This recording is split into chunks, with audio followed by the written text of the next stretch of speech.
Hello दोस्तों, जय माता दी। मेरे यस म्यूजिकल ग्रुप में आप सभी का बहुत बहुत स्वागत है। जितने लोग हमारे चैनल से जुड़े हैं सभी को तहे दिल से धन्यवाद है। सबके लिए मैं मंगल कामना करती हूँ, सब लोग स्वस्थ और मस्त रहें।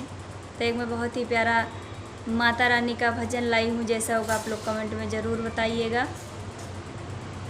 कि बानी असर में माई तनिया जई तू, कि बानी असर में माई तनिया जई तू। हे माई हे माई हे माई सभा बिच लजिया बचा जई तू। हे माई सभा बिच लजिया बचा जई तू। कि बानी असर में माई तनिया जई तू। हे माई सभा बिच लजिया बचा जई तू। दुनिया बनावे वाली तू ही हऊ माई, दुनिया बनावे वाली तू ही हऊ माई।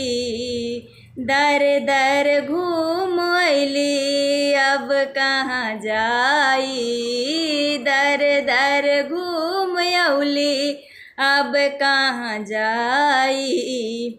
कि मोरा बगिया में फुलवा खिला जई तू, कि मोरा बगिया में फुलवा खिला जई तू।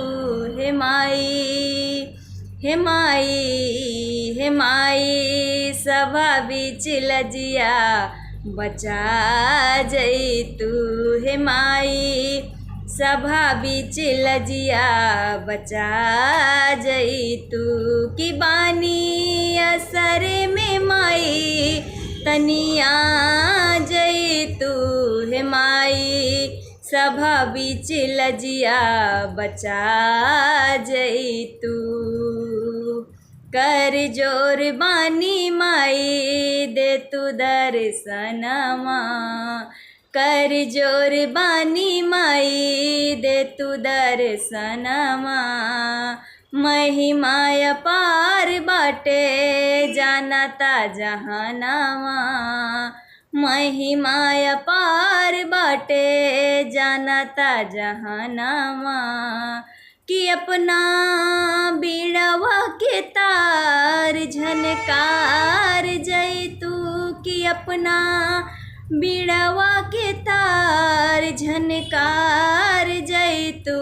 कि बानी असर में माई तनिया जई तू, कि बानी असर में माई तनिया जई तू।